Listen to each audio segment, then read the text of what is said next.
जय माता दी। प्यारे भक्तों, सुनिए दशा माता जी की संपूर्ण कथा। दशा माता जी आप सभी भक्तों की हर मनोकामना को पूर्ण करें। एक राजा था, उसकी 2 रानियां थी। बड़ी रानी की संतान नहीं थी, छोटी रानी के पुत्र था।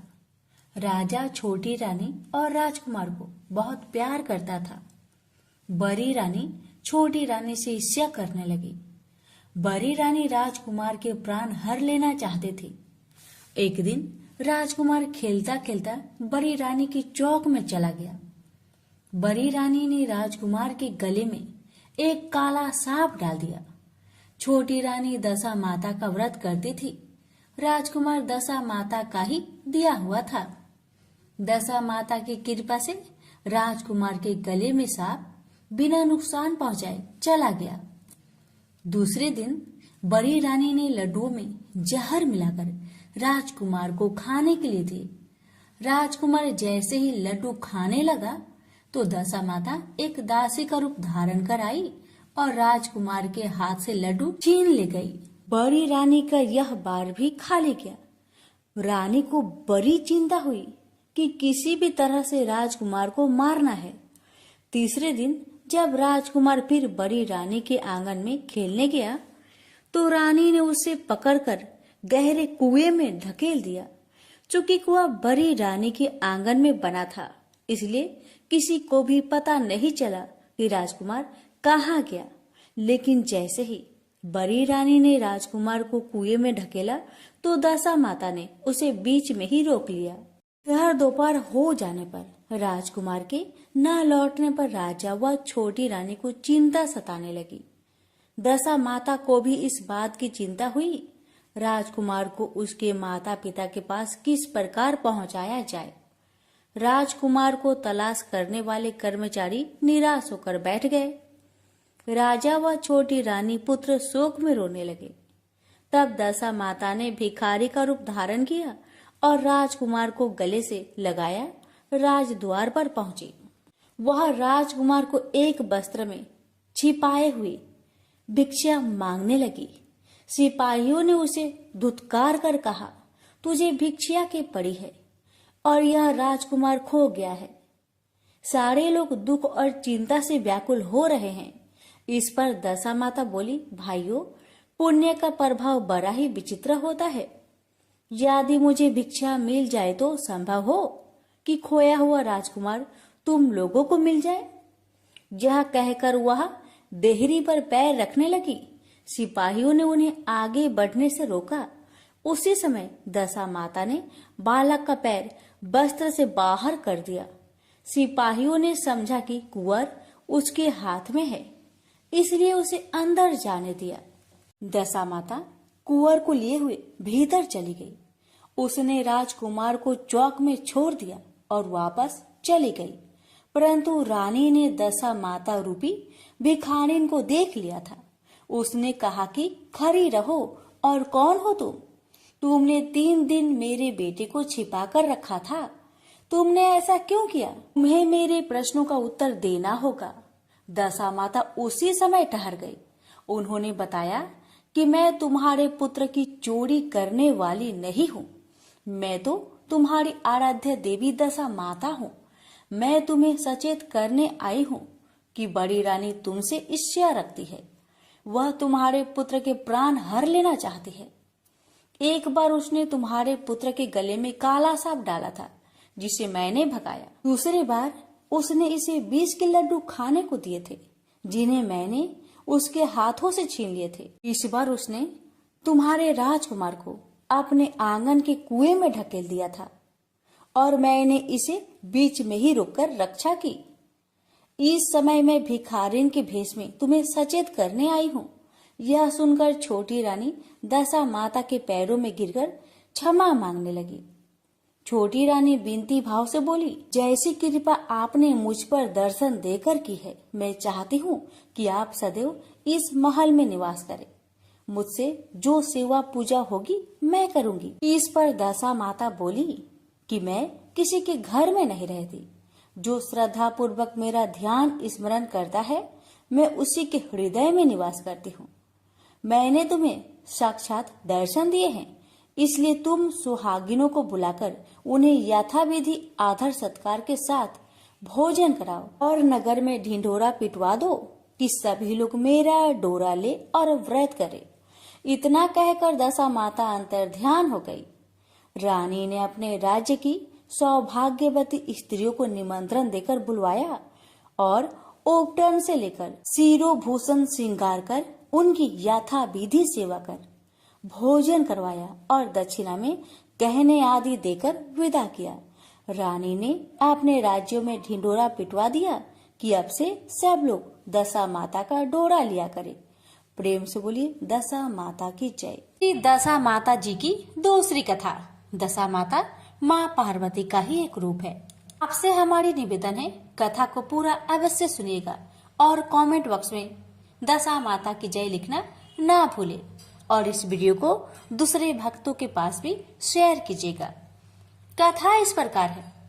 एक घर में सास बहू रहती थी। बहू का पति विदेश गया था।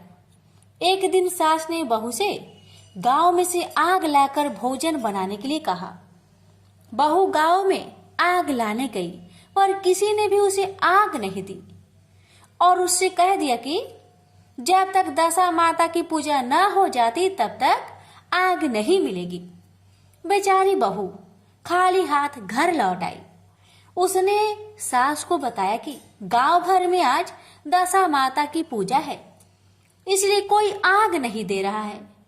शाम हो जाने पर सास आग लेने गांव गई तो स्त्रियों ने उसे आराम से बैठाया और कहा कि सुबह तुम्हारी बहू आग लेने आई थी, परंतु हमारे यहाँ पूजा नहीं हुई थी इसलिए आग नहीं दे सके। सास आग लेकर अपने घर पहुंची ही थी कि एक आदमी बछड़ा लिए आया और उसके पीछे ब्याही कलोड़ी गाय थी। स्त्री ने उससे पूछा कि यह गाय क्या पहलीठी ब्याही है? आदमी ने उत्तर दिया हाँ। उसने फिर पूछा कि बछड़ा है या बछिया? उसने जवाब दिया कि बछड़ा है। सास ने घर जाकर बहू से कहा आओ हम दोनों ही दशा माता के गंडे ले और व्रत करें। दोनों सास बहू ने गंडे लिए। सवेरे व्रत आरंभ किया। 9 व्रत पूरे हो जाने पर 10वें दिन गंडे की पूजा की। सास बहू दोनों ने मिलकर गोल गोल 10 अर्थात कुल 20 फेरे बनाए। 21वां एक बड़ा फेरा गाय को दिया। पूजन समाप्त होने पर सास बहू दोनों पारण करने बैठी। उसी समय बुढ़िया के बेटे ने विदेश से आकर दरवाजे पर आवाज लगाई। आवाज सुनकर माँ ने मन में सोचा कि क्या हर्ज है, उसे जरा देर ठहरे दो, मैं पारायण करने के बाद किवाड़ खोलूंगी। हर बहू ने आवाज सुनी तो उसे ठहरने का साहस नहीं हुआ। अपनी थाली का अन्न इधर उधर करके झट पानी पीकर उठ खड़ी हुई। उसने जाकर किवाड़ खोले। पति ने उससे पूछा कि अम्मा कहाँ है? बहू ने उत्तर दिया कि वह तो अभी पारण कर रही है। तब पति बोला मैं तेरे हाथ का जल नहीं पीऊंगा क्योंकि मैं 12 बरस में घर आया हूँ। इतने दिनों तक न जाने तू किस प्रकार रही होगी। अम्मा आएगी वह जल लाएगी तभी जल पीऊंगा। यह सुनकर स्त्री चुपचाप बैठ गई। इतने में उसकी अम्मा पारण कर अपनी थाली धोकर पी चुकी। तब वह लड़के के पास गई। लड़के ने सादर उसके पैर छुए। अम्मा उसे आशीर्वाद देकर भीतर घर में ले गई। माता ने थाली परोस कर रखी। बेटा भोजन करने लगा। उसने हाथ में पहला ग्रास लिया ही था कि फेरों के वे टुकड़े जो बहू ने अपनी थाली में फेंक दिए थे अपने आप उछलकर उसके सामने आने लगे। बेटे ने माँ से पूछा यह सब क्या हो रहा है माँ? माँ बोली मैं क्या जानूं, बहू जाने। यह सुनकर बेटा आग बबूला होकर बोला ऐसी बहू मेरे किस काम की जिसके चरित्र की तू साक्षी नहीं है। उसको मैं घर में नहीं रख सकता। इसे अभी घर से निकालो। यदि यह घर में रहेगी तो मैं घर में नहीं रहूंगा। माँ ने बेटे को व्रत के पारण का सब हाल बताकर हर तरह से समझाया, परंतु वह मानने को तैयार नहीं हुआ। वह यही कहता रहा कि इसे घर से बाहर करो। तो मैं रह सकता हूँ। माँ ने सोचा कि बहू को थोड़ी देर के लिए बाहर कर देती हूँ। जब लड़के का गुस्सा उतर जाएगा तब बहू को बुला लूंगी। बुढ़िया ने बहू से कहा, देहरी के बाहर जाकर उसारे के नीचे खड़ी हो जा। जब बहू उसारे के नीचे खड़ी हुई तो उसारा बोला, मुझसे हटकर खड़ी हो, मैं दशा माता की विरोधी को छाया नहीं दे सकता। इस पर वह वहां से चलकर घिरोची के पास गई। घिरोची बोली, मुझसे हटकर खड़ी हो, मुझे इतना भार घरों का नहीं जितना तेरा है। वह वहां से हटकर धूरे के ढेर पर खड़ी हो गई। धूरे का ढेर बोला, मुझे इतना भार कूड़े का नहीं जितना तेरा है, चल यहां से हटकर कहीं और खड़ी हो जा। इस प्रकार उसे कहीं भी खड़ा होने नहीं दिया गया। वह अपने मन में बहुत दुख मान रही थी। वह जंगल में चली गई। जंगल में भूखी प्यासी घूमती फिरती अंधेरी कुएं में गिर पड़ी। वह उसमें गिर तो पड़ी परंतु उसे चोट न आई। वह नीचे बैठ गई। अचानक राजा नल शिकार खेलते खेलते वहां पहुंच गए। उनके साथी बिछुड़ गए थे। वह प्यास के कारण उसी कुएं पर आए जिसमें वह स्त्री गिर पड़ी थी। राजा नल के भाई ने कुएं में पानी के लिए लोटा डाला तो वह स्त्री ने लोटे को पकड़ लिया। भाई ने नल से कहा कि इस कुएं में तो किसी ने लोटा पकड़ लिया है। तब राजा नल ने कुएं पर आकर कहा, तुम यदि पुरुष हो तो मेरे धर्म के भाई हो और स्त्री हो तो मेरी धर्म की बहन हो। तुम जो भी हो बोलो, मैं तुम्हें बाहर निकालूंगा। स्त्री ने आवाज दी। राजा ने उसे बाहर निकाल लिया तथा उसे हाथी पर बैठाकर राजधानी ले आया। महाराज को शिकार से लौटकर महलों की ओर आते देखकर सेवकों ने महारानी को महाराज के आने की सूचना दी। सेवकों ने एक स्त्री को हाथी पर बैठे देखकर रानी को बताया कि महाराज एक नई रानी को साथ ला रहे हैं। यह जानकर महारानी बड़ी दुखी हुई। इतने में महाराज भी वहां आ पहुंचे। रानी ने हाथ जोड़कर विनती की, महाराज मुझसे ऐसी क्या गलती हो गई जो मेरे रहते अब दूसरा विवाह कर लाए। राजा नल ने हंसकर उत्तर दिया, वह तुम्हारी सौत नहीं ननद है, मेरी धर्म बहन है। तुम्हें उसके साथ अपनी सगी ननद की तरह बर्ताव करना चाहिए। यह सुनते ही महारानी का मुख प्रसन्नता से कमल की भांति खिल उठा। वह बोली, अब तक मैं ननद का सुख नहीं जानती थी। अच्छा हुआ जो मुझे भाग्य से ननद भी मिल गई। राजा ने उसका नाम मुंह बोली बहन रखा और उसके लिए अलग से महल बनवाया। उसके दिन अब सुख पूर्वक बीतने लगे।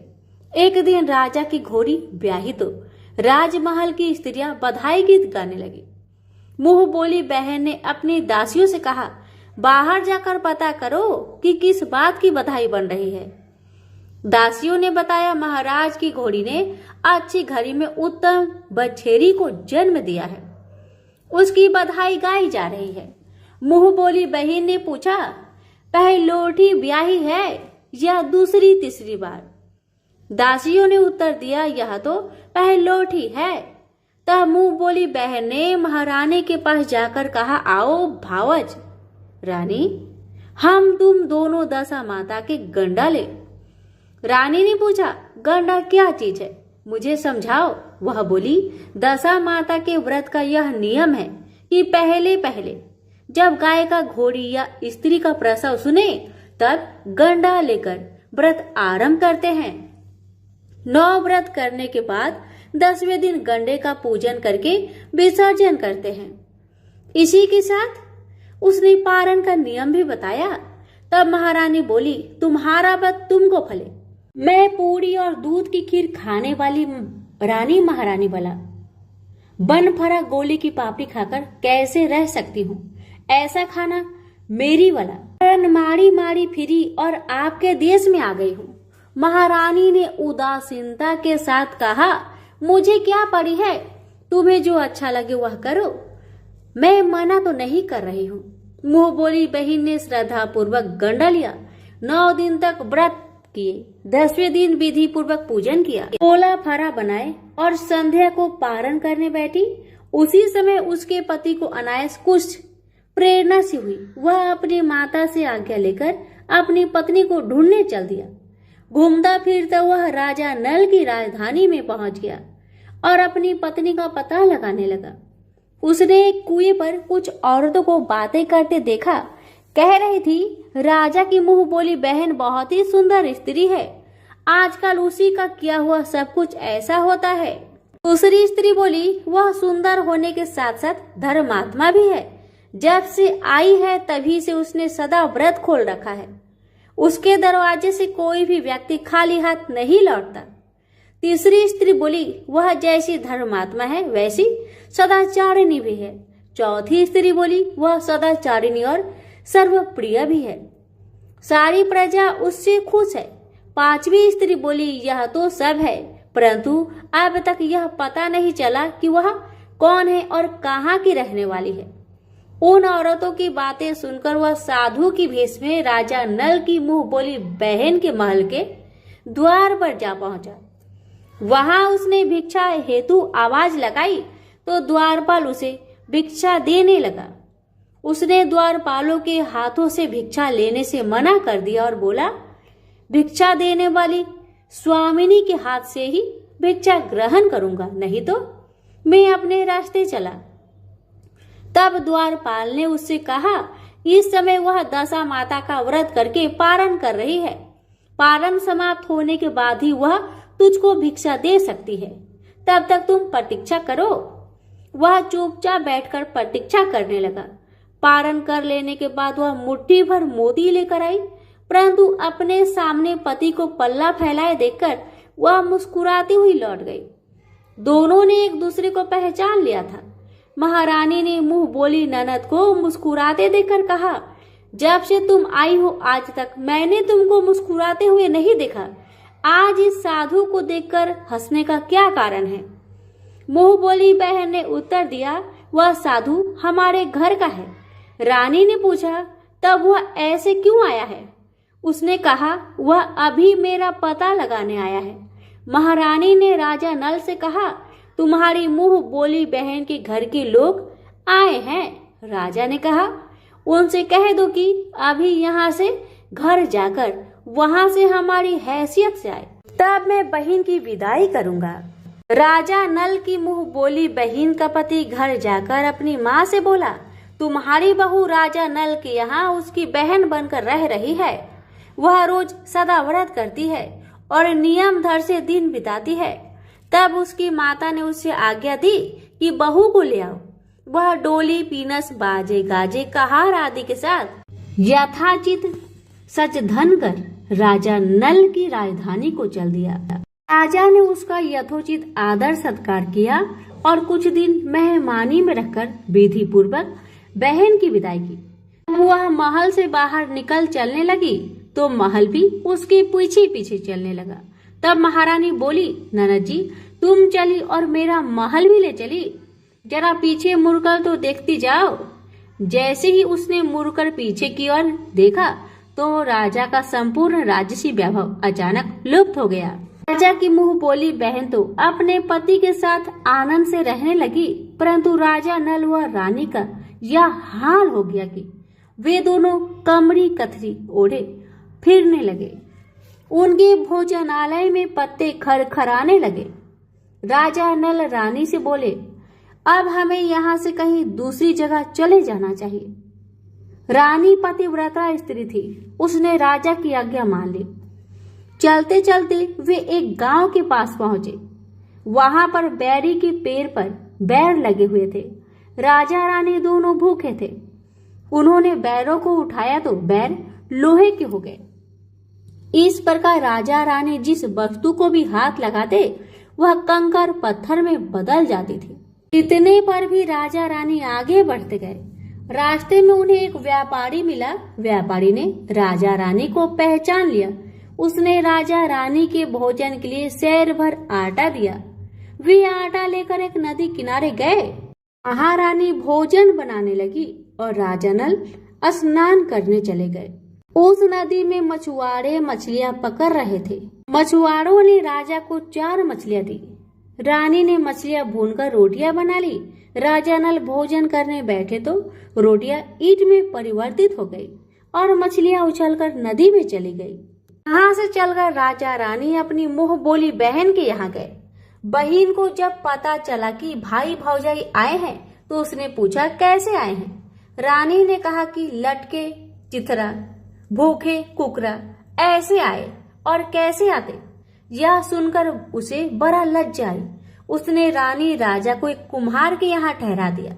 शाम को थाल सजाकर बहन स्वयं भौजाई से मिलने कुम्हार के घर गई। उसने भौजाई के सामने थाल रखा तो भौजाई ने कहा कि इस थाल में जो कुछ भी है उसे कुम्हार के चक्के के नीचे रख दो और चली जाओ। नद थाल का सामान चक्के के नीचे रखकर चली गई। थोड़ी देर में राजा ने आकर रानी से पूछा, कहो बहन आई थी, क्या लाई थी? रानी ने कहा, आई तो थी पर जो कुछ लाई थी मैंने इसे चक्के के नीचे रखवा दिया है। राजा ने वहां देखा तो वहां कंकर पत्थरों के सिवा कुछ भी नहीं था। राजा को समझते देर न लगी कि ये सब कुदशा के कारण हो रहा है।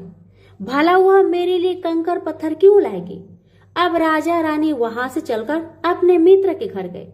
मित्र को लोगों से पता चला तो उसने उससे पूछा कैसे आना हुआ।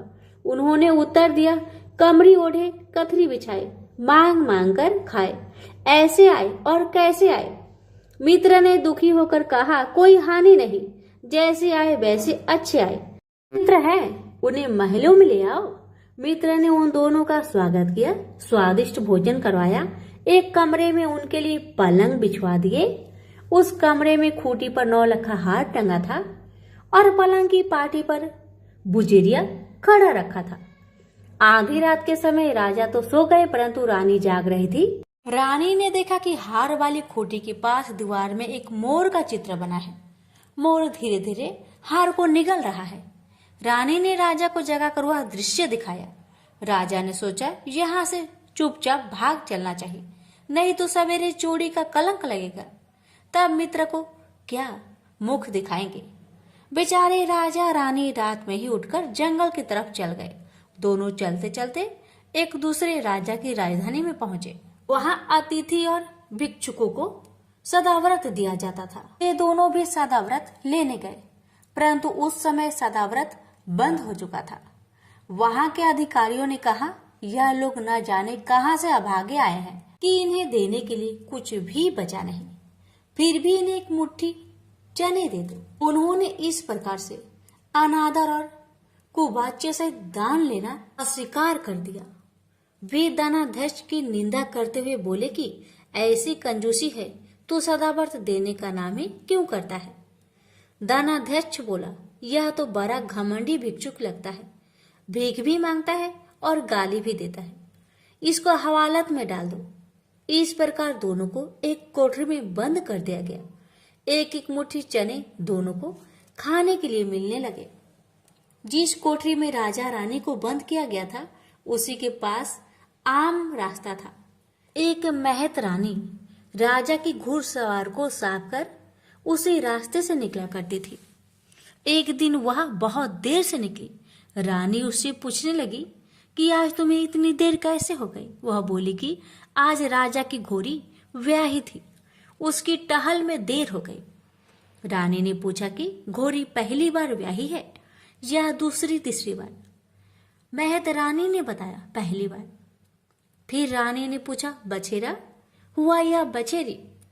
महत रानी ने बताया कि बहुत अच्छा बछेरा हुआ है।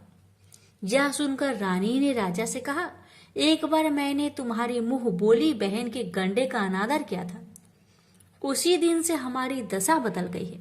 मैं आज दशा माता का गंडा लेना चाहती हूँ। राजा ने कहा, परंतु यहाँ पूजा की सामग्री कहाँ से आएगी? उसके नियम धर्म का पालन कैसे होगा?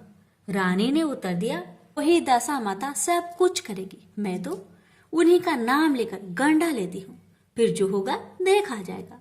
रानी ने 9 तार राजा की पगड़ी से एक तार में अपने आंचल का लेकर गंडा तैयार किया और उसी समय से व्रत करने लगी। थोड़ी देर में वहां का राजा अपनी घोड़ी को देखने के लिए उसी रास्ते से निकला। राजा ने नल दमयंती को कोठरी में बंद देखकर पूछा कि वे लोग कौन है। और इनका अपराध क्या है?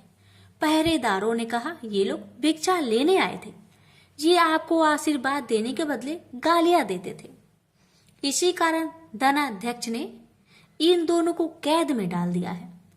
राजा ने कहा, यह तो इनका कोई अपराध नहीं है। इनको मनोवांछित भिक्षा न मिली होगी, इसलिए ये गालियां देने लगे होंगे। इनको संतुष्ट करना चाहिए था ना, कि कैद में डाल देना चाहिए। इनको अभी रिहा करो। राजा की आज्ञा से उसी समय दोनों को कोठरी से बाहर निकाला गया। राजा उसके पांव में पद्म और माथे पर चंद्रमा देखकर पहचान गया कि यह तो राजा नल और दमयंती है। इस पर उसने दोनों से हाथ जोड़कर क्षमा मांगी और हाथी पर बैठाकर अपने महल में ले गया। कुछ दिन बाद राजा के यहाँ रहकर उन दोनों ने पूरे राजसी ठाट के साथ अपनी राजधानी की ओर प्रस्थान किया। रास्ते में वे पहले अपने मित्र के यहाँ गए। मित्र ने राजा नल की आने की खबर सुनकर लोगों से पूछा, मित्र आए तो कैसे आए? लोगों ने कहा, आपकी बार तो राजसी ठाट बाट के साथ हाथी, घोड़े, डंका, निशान, पालकी, पीनस एवं फौज को साथ लेकर आए हैं। मित्र ने कहा, अच्छी बात है, आने दो। मेरे लिए तो जैसे तब थे वैसे अब भी है। आखिर है तो मित्र ही। राजा रानी मित्र के महल में गए। मित्र ने उनको आदर सत्कार के साथ उसी स्थान पर ठहराया जिस स्थान पर पहले ठहराया था। आधी रात के समय जब राजा सो रहे थे और रानी पैर दबा रही थी, तब रानी ने देखा कि मोर का चित्र जो पहले हार को निगल रहा था उसे उगल रहा है। रानी ने राजा को यह दृश्य दिखाया। राजा नल ने अपने मित्र को बुलाकर यह दिखाया। मित्र बोला कि मैंने तब तुमको न तब चोरी लगाई थी, न अब लगाता हूँ। यह दृश्य कुदशा का फल था। आप निश्चिंत रहिए, मेरे मन में कोई मैल नहीं है। मित्र के यहाँ से चलकर राजा रानी अपनी मुंह बोली बहन के यहाँ गए। उसने जब सुना कि राजा भैया आ रहे हैं तो उसने लोगों से पूछा, कैसे आ रहे हैं? लोगों ने कहा, इस प्रकार राजा को आना चाहिए उसी प्रकार से आ रहे हैं। उसने कहा, उनको महल में ले आओ।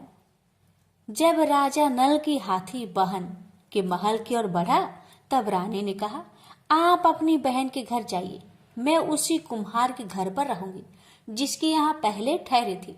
राजा ने कहा, जिस कारण इतने दुख उठाए, तुम फिर उससे झगड़ा लेना चाहती हो। यह तुम अच्छा नहीं कर रही हो। परंतु रानी नहीं मानी। वह कुम्हार के घर पर ठहरी। राजा बहन के घर चले गए।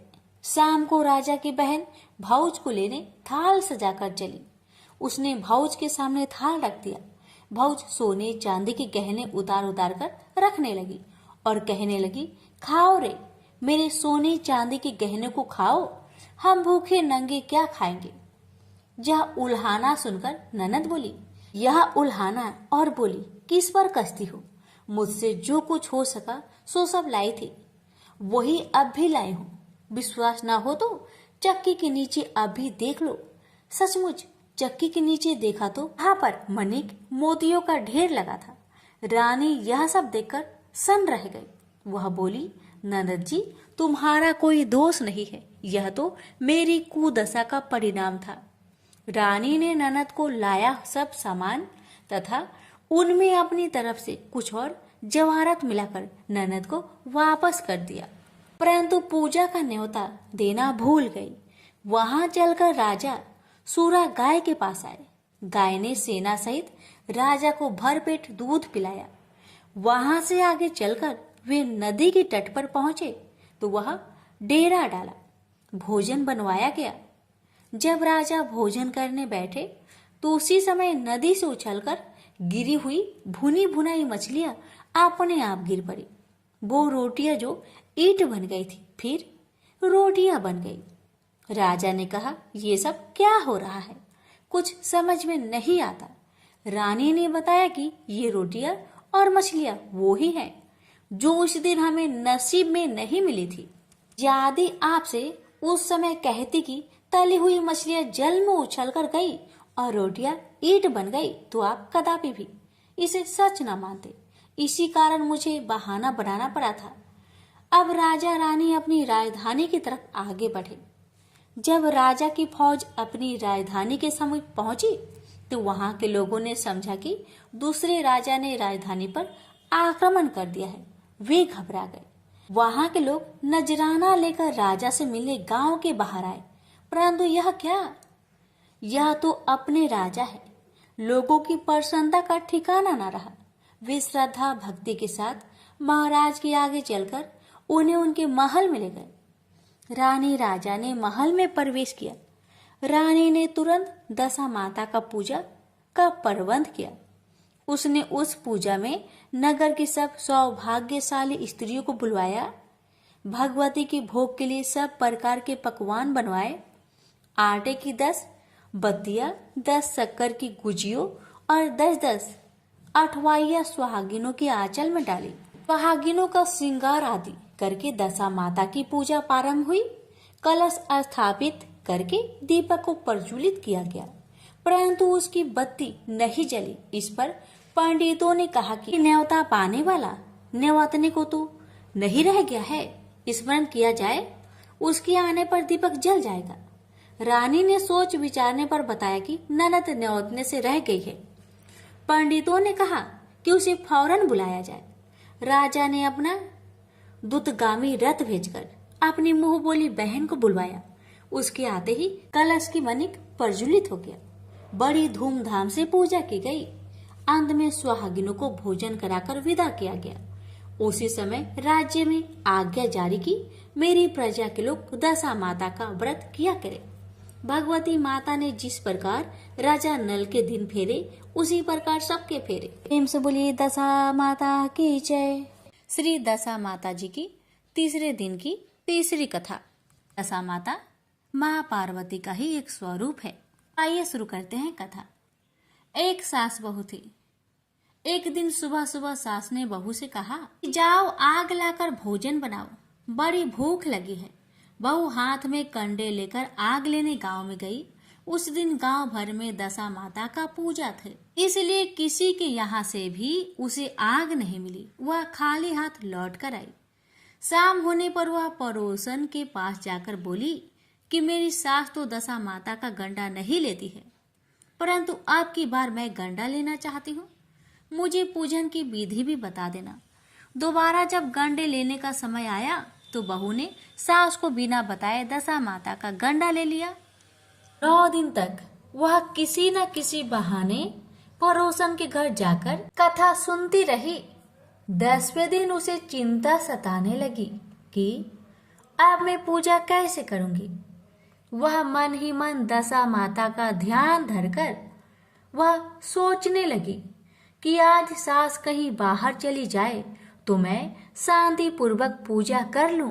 दशा माता की कृपा से सास बहू से बोली, मैं आज खेतों पर जा रही हूँ, यदि मुझे आने में देरी हो जाए तो तू मेरे लिए खेत पर खाना ले आना। बहू के मन की मुरादें पूरी हो गई। वह तो यही चाहती थी। उसने सासू माँ से कहा कि आप निश्चिंत होकर जाइए, घर का सब काम मैं निपटा लूंगी। सास के जाते ही बहू ने स्नान कर दशा माता की पूजा की। इसके बाद वह पूजा की सामग्री मिट्टी के गोले में रखकर उसे सिलाने के लिए जाने लगी थी कि उसकी सास खेतों से वापस आ गई। सास को देखकर बहू ने जल्दी से उस गोले को छाछ की मटकी में छिपा दिया। उसने सोचा कि उचित समय पर गोले को मट्ठे से निकालकर सिला आऊंगी। सास ने आते ही बहू से कहा, तू मुझे खाना देने क्यों नहीं आई? अब तक क्या करती रही? बहू ने कहा कि आज मैंने सिर के बाल धोए थे, उनके सूखने में देर लग गई, इस कारण भोजन बनाने में देर हो गई। मैं थाली लगाती हूँ, आप गुस्सा त्याग कर भोजन कीजिए। सास का गुस्सा कुछ शांत हुआ। वह पैर धोकर चौकी में बैठी ही थी कि उसका बेटा भी आ गया। वह अपनी माता के साथ भोजन करने बैठ गया। सास भोजन करके उठना ही चाहती थी कि उसका बेटा बोला, मुझे तो मट्ठा चाहिए।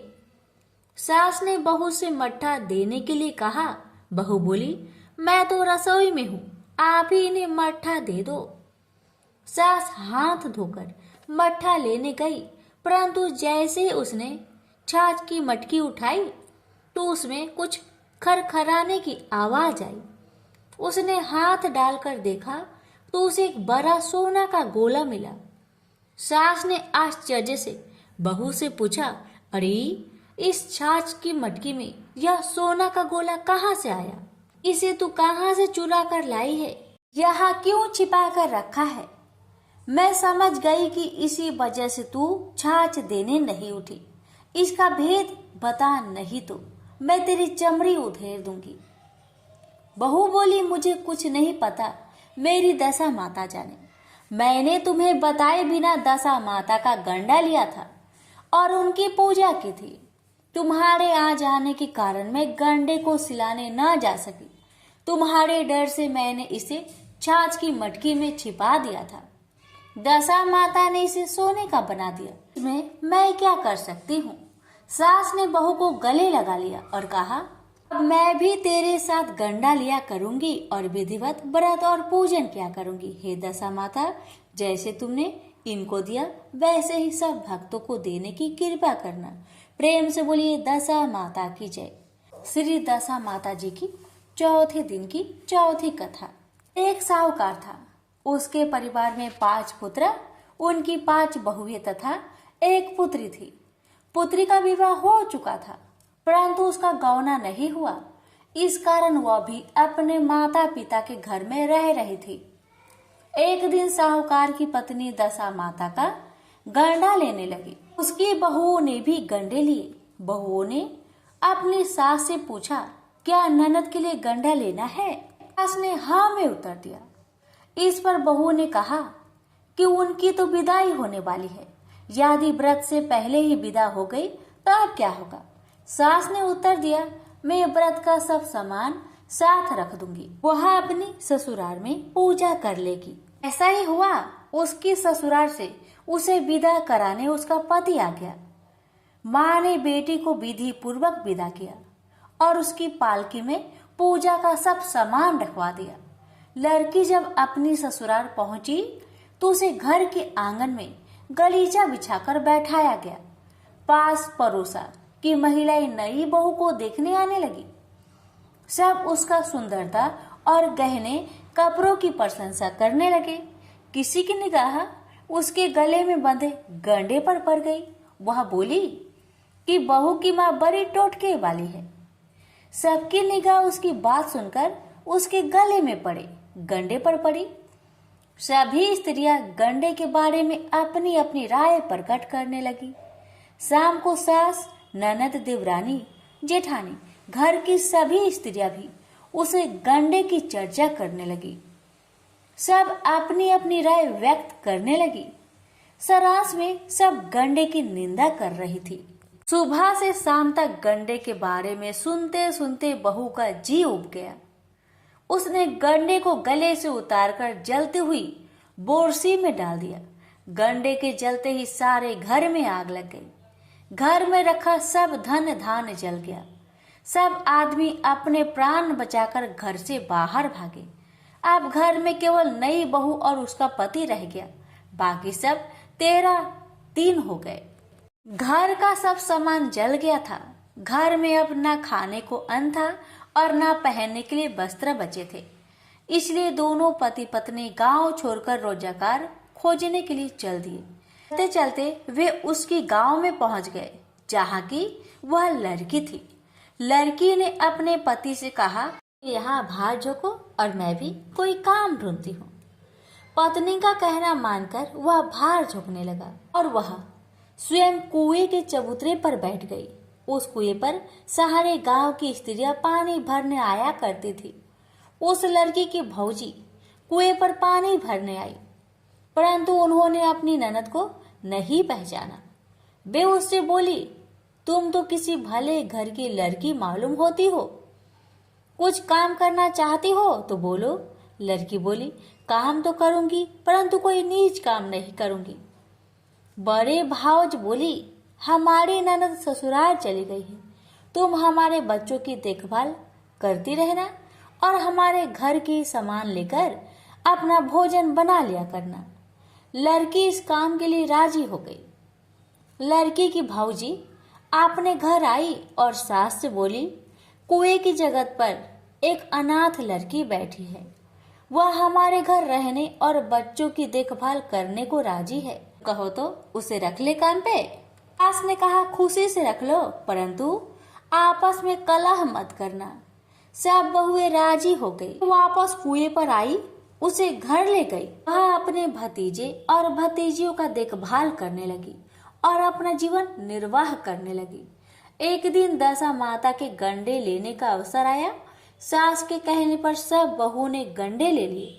बहुओं ने सास से पूछा कि क्या इस लड़की के लिए भी गंडा लेना है। सास ने हाँ कर दी। इसी प्रकार से पहले ही उनकी विदाई हो गई। अब इस दुखिया लड़की को गंडा दिलाती हो। यदि यह पूजा से पहले चली गई तो क्या होगा? सास बोली, तुम्हारी ननद ने अपने घर जाकर पूजा की होगी। यह दुखिया लड़की पूजा होने तक इसी घर में रहेगी, अपने आप पूजा में शामिल हो जाया करेगी और यदि कहीं चली गई तो वहां पर ही पूजा कर लेगी। सर्वसम्मति से लड़की ने भी दशा माता का गंडा ले लिया। 9 दिन तक वह दशा माता की कहानी तथा व्रत पूजा में शामिल होती रही। 10वें दिन लड़की के माता व बहुओं ने सिर से स्नान किया और घर में चौका लगाया तथा पूजन की तैयारी करने लगी। लड़की बहुओं से बोली, यदि कोई पुराना कपड़ा मिल जाए तो मैं भी स्नान कर लूं। बहुओं ने अपनी सास से पूछकर अपनी ननद की साड़ी उस लड़की को दे दी। अपनी पुरानी साड़ी लेकर वह स्नान करने गई। उसने सिर से स्नान करके साड़ी पहनी और घर आ गई। घर पर पूजा आरंभ हो गई थी। वह जैसे ही पूजा के पास आकर बैठी तो बहुओं ने कुछ कहना शुरू कर दिया। इस पर सास नाराज होकर कहा, तुम्हारे मन में जो आता है सो बकती रहती हो।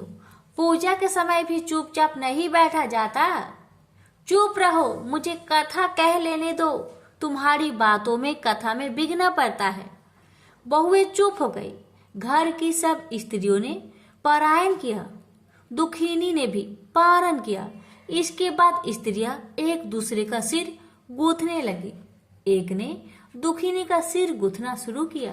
वह बोलेगी, जैसे गूंथ इसके सिर में है वैसे गूंथ हमारी ननद के सिर में थी। सास नाराज होकर बोली, तू मेरी बेटी का मुकाबला इससे क्यों कर रही है? सास ने बहू को डांट दिया, परंतु उसकी बात मन में घर कर गई। उसने दुखिनी से कहा, आज रात को मेरे पास सोना। रात को जब बहुएं सो गई तो बुढ़िया ने दुखिनी से पूछा, तेरे पीहर में कभी कोई था? उसने जवाब दिया, मेरे 5 भाई व भौजी थी, तुम जैसे माता थे। बुढ़िया ने पुनः पूछा, फिर क्या हुआ? दुखिनी बोली कि पीहर में मैंने दशा माता का गंडा लिया था। उसके पूजन से पहले मैं ससुराल के लिए विदा हो गई। ससुराल में पहुंचकर मेरे गले में पड़े गंडे को देखकर वहां की स्त्रियां हंसी उड़ाने लगी। तब मैंने उस गंडे को आग में डाल दिया। उस गंडे के साथ साथ सारा घर जलकर भस्म हो गया। सब लोग 13-3 हो गए। हम दोनों भागकर इस गांव में आ गए हैं। उसकी माँ ने पूछा कि तेरा पति कहाँ है? दुखिनी ने बताया कि वह भर भूजे के यहाँ भार झोंकता है। दशा माता के प्रकोप से हमारी यह दशा हो गई है। बुढ़िया समझ गई कि यह दुखिनी उसी की पुत्री है। तब बुढ़िया ने 5 बेटों को बुलाकर बताया कि यह उनकी ही बेटी है। सवेरा होते ही माता के कहने पर 5 भाई भर भूजे के यहाँ से अपने बहनोई को लेने गए। बहनोई को लाकर उन्होंने स्नान करवाया और उत्तम वस्त्र पहनने को दिए। कपड़े पहनकर वह सुंदर साहूकार दिखाई देने लगा। कुछ दिन ससुराल रहकर अपने घर गया। घर पहुंचकर उसने देखा कि सब लोग पहले की तरह सुखपूर्वक रह रहे हैं। इसके बाद वह अपनी ससुराल आया, अपनी पत्नी को विदा कर घर ले गया। वह अपनी दशा पर विचार करती हुई जा रही थी कि मार्ग में एक नदी पड़ी। उस नदी में स्नान करके अप्सराएं दशा माता का गंडा ले रही थी। उनके पास एक गंडा बच गया था। वे अप्सराएं बोली, यदि इस डोली में कोई उच्च वर्ग की स्त्री हो तो उसे यह गंडा दे दो। उन्होंने डोली के पास जाकर पता किया और वह गंडा दुखिनी को दे दिया। अब दुखिनी अपनी ससुराल पहुंची तो उसकी सास छाछ सजाए, ननद कलश लिए और देवरानी जेठानी अन्य मांगलिक वस्तुएं लिए उसका स्वागत करने के लिए खड़ी थी। नेक दस्तूर हो जाने के बाद दुखनी को आसन पर बैठाया गया। आसन पर बैठने के बाद दुखनी बोली, आप लोगों ने पहली बार दशा माता के गंडे के लिए आप शब्द कहे थे। इसका फल यह हुआ कि घर के सब बिछड़ गए तथा घर का धन धान जलकर स्वाहा हो गया। बड़ी मुसीबतें उठाने के बाद आप ठिकाने से लगे हैं। आप में से कोई भी अब मेरी दशा माता के गंडे की निंदा करने की भूल न करे। जब मेरा व्रत हो तब सब श्रद्धा पूर्वक पूजा करे। सब ने खुशी खुशी उसकी बात मान ली। 9 दिन तक व्रत चलता रहा। 10वें दिन विधि पूर्वक गंडे की पूजा की गई। 7 सुहागिनों को न्योता किया। उनका श्रृंगार करके आंचल भरा गया। इस प्रकार दशा माता का पूजन समाप्त हुआ। जिस प्रकार दशा माता ने दुखनी के दिन फेरे, वैसे ही वह सब पर दया करे। प्रेम से बोलिए दशा माता की जय। श्री दशा माता जी की 5वीं कथा। एक राजा की 2 रानियां थी। राजा की प्यारी रानी को लक्ष्मी कहा जाता था। दूसरी रानी को रानी होने पर भी कुलक्ष्मी कहा जाता था। एक दिन लक्ष्मी रानी क्रोध होकर काठ की पाटा से मलिन कपड़े पहनकर कोप भवन में जा लेटी। राजा ने लक्ष्मी से पूछा, तुम कोप भवन में क्यों पड़ी हो? तुम क्या चाहती हो? रानी बोली, कुलक्ष्मी को देश निकाला दिया जाए। कुलक्ष्मी रानी थी, इसलिए उसे देश निकाला देने से राजा की बदनामी होने का डर था। इसलिए रानी को पीहर छोड़ आने की बात सोची गई। राजा ने पटरानी कुलक्ष्मी को एक रथ में सवार कराया और स्वयं घोड़े पर चढ़कर रथ के साथ चलने लगा। एक बीहर जंगल में पहुंचकर राजा ने रथ को रुकवाया। पालकी ढोने वाले को वहां से हट जाने को कहा गया। राजा रानी को उसी जंगल में छोड़कर घोड़े पर सवार होकर अपने महल में आ गया। कुलक्ष्मी की बात जो होते सारी रात बीत गई। रानी को प्यास लगी। वह रथ से उतरकर पानी की तलाश में चल दी। रानी ने आसपास पानी खोजा, परंतु उसे कोई जलाशय नहीं दिखाई दिया। रानी ने एक सारस की जोड़ी को एक तरफ जाते देखा। रानी कुलक्ष्मी सारस के जोड़े के पीछे चल दी। चलते चलते वह एक नदी किनारे पहुंच गई। रानी ने शौच आदि से निवृत्त होकर उस नदी में स्नान किया और जल पीकर अपनी प्यास बुझाई। उस समय कुछ अन्य स्त्रियां भी स्नान कर रही थी। स्नान करने के बाद उन स्त्रियों ने दशा माता के गंडे लिए। उनके पास एक गंडा बच गया। उन्होंने रानी से गंडा लेने का अनुरोध किया। रानी गंडा लेकर अपने रथ में आकर बैठ गई। दशा माता ने रानी की परीक्षा लेने के लिए एक बुढ़िया का भेष धारण कर उसके रथ के पास आ गई। वह रानी से बोली, बेटी यहाँ क्यों बैठी हो और क्या कर रही हो? रानी ने बुढ़िया से कहा, पहले तुम बताओ कि तुम कौन हो? बुढ़िया ने उत्तर दिया, मैं तो तुम्हारी मौसी हूँ। रानी उसको गले लगाकर रोने लगी। उसने अपनी विपदा भरी सब कहानी बुढ़िया माई को बता दी। अंत में रानी ने बुढ़िया से कहा, अब मुझे केवल तुम्हारा ही सहारा है, मेरा रक्षा करो। दशा माता की कृपा से उसी जगह माया का सहारा बस गया।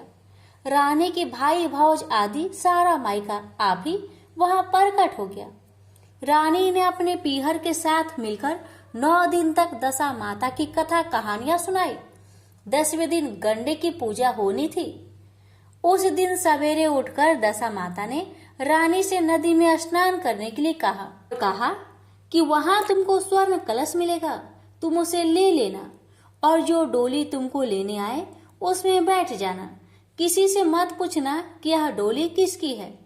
रानी नदी में स्नान करने गई। वह स्नान करके बाहर निकल आई तो उसे 2 स्वर्ण कलश नदी के किनारे रखे मिले। उन्हीं के पास रेशमी वस्त्र रखे थे उन वस्त्रों को रानी ने पहन लिया। वह चलने को तैयार हुई तो उसे डोली आती दिखाई दी। वह डोली में बैठ गई और अपने घर पहुंच गई।